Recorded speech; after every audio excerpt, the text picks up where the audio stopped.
কুরআনুল কারীমের 114টি সূরা বিশ্বনবীর উপরে আল্লাহ রাব্বুল আলামিন আল্লাহর হাবিবের উপরে নাজিল করে বিশ্বনবীকে বললেন, হাবিব, আজ থেকে আপনার উপর দায়িত্ব 40 বছর পর্যন্ত মক্কার অলিতে গলিতে সকল ধর্ম বর্ণ নির্বিশেষে কুরাইশ বংশসহ সকল বংশের মানুষের কাছে জনপ্রিয়তার লকব নিয়ে ঘুরেছেন।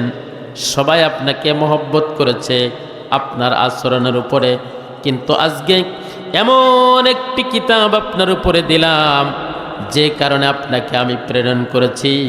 মূল দায়িত্ব, আসল দায়িত্ব আজকে আপনার উপরে। হেরা গুহায় জাবালে নূরের ভিতরে আল্লাহ রাব্বুল আলামিন নবীজির উপরে কোরআন নাজিল করলেন। সুবহানাল্লাহ।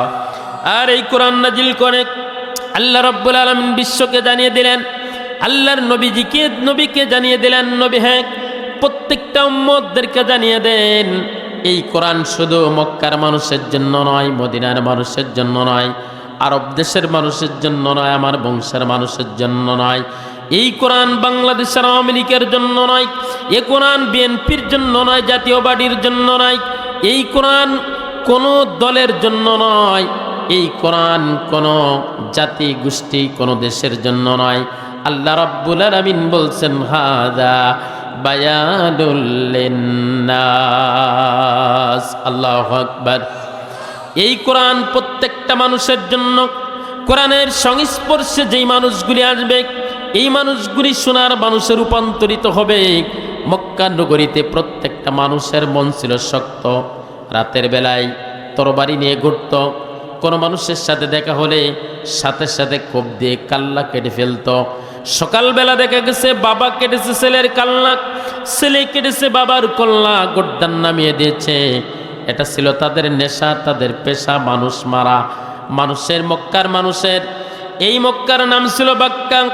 বাক্কার মানুষদের যৌবনের চাহিদা মিটাবার জন্য রাস্তার থেকে নারী ধরে আনত, কে কার মা কে কার খালা দেখার সময় তাদের ছিল না। এই যুগটাকে বলা হতো জাহিলি যুগ। সব কিছু, যেই যুগে নারীর কোনো মর্যাদা ছিল না। জীবন্ত কন্যা সন্তানকে তারা অপমানবোধ মনে করত। কন্যা সন্তানগুলিকে আদর যত্ন করে বড় করার বিপরীতে তারা জীবন্ত কবর দিয়ে কন্যা সন্তানগুলিকে পৃথিবীর থেকে বিদায় করে দিত। এই জাহিলি যুগের ভিতরে আল্লাহ রাব্বুল আলামিন পৃথিবীর মিডিল পয়েন্টে একজন নবী পাঠালেন। সেই নবীজি মুহাম্মাদুর রাসূলুল্লাহ। জোরে বলুন সাল্লাল্লাহু আলাইহি ওয়াসাল্লাম।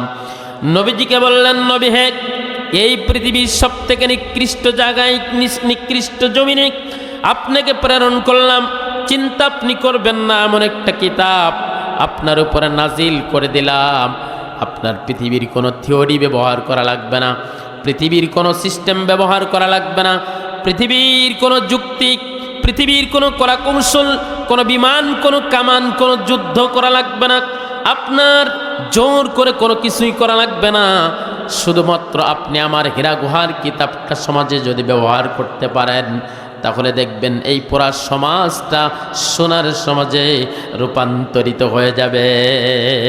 আল্লাহু আকবার। আমার ভাইয়েরা, বিশ্বনবী সাল্লাল্লাহু আলাইহি ওয়াসাল্লাম শুরু করলেন। আমি সংক্ষেপে আপনাদেরকে বোঝাতে চাই।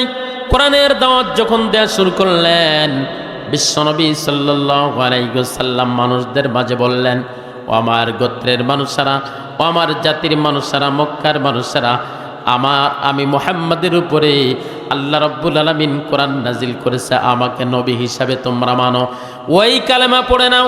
আল্লাহ রাব্বুল আলামিন বললেন, ওয়া আমিনু বিমা নাজ্জালা আলা মুহাম্মাদ। ঈমান আনো ওই কিতাবের উপর, ওই বিষয়ের উপর যে কিতাবটা আমি মুহাম্মদ সাল্লাল্লাহু আলাইহি ওয়াসাল্লামের উপর নাজিল করলাম। আল্লাহর নবী দাওয়াত দিতে শুরু করলেন, কোরআনের দাওয়াত। যতদিন পর্যন্ত 40 বছর পর্যন্ত বিশ্বনবীর ব্যাপক জনপ্রিয়তা, মক্কার কাফের মুশরিকরা বিভিন্ন রাষ্ট্রে, বিভিন্ন দেশে ব্যবসার মাধ্যমে যে সকল কাফের মুশরিকরা তারা বিভিন্ন জায়গায় প্রচার করত। ও দামেস্কের মানুষ, সিরিয়ার মানুষ, ও মদিনার মানুষ বিভিন্ন রাষ্ট্রে যে প্রচার করত, তোমরা কি জানো মক্কা নগরীতে আবু জেহেল, উতবা, সাইবা, আবু লাহাব তারা বিভিন্ন জায়গায় প্রচার করত। তোমরা কি জানো এমন একজন যুবক আমাদের মক্কা নগরীতে জন্মগ্রহণ করেছে, যেই যুবকের চেহারার সাথে পৃথিবীর কোনো যুবকের চেহারা মিলে না, যেই সন্তান যেই বাচ্চার চরিত্রের সাথে পৃথিবীর কোনো মানুষের চরিত্র মেলে না, যেই বাচ্চার চেহারার দিকে তাকাইলে ক্ষুধা নিবারণ হয়ে যায়, যেই বাচ্চার মুখের হাসিটা আসমানের চাঁদকে হার মানিয়ে দেয়, এমন শিশুর খবর কি তোমরা জানো? যার চরিত্রে কোনোদিন কালো দাগ পড়ে নাই, যে কোনোদিন জীবনে কোনোদিন মিথ্যা কথা বলে নাই, জীবনে কোনোদিন তার চরিত্রে কোনো কালো দাগ নাই।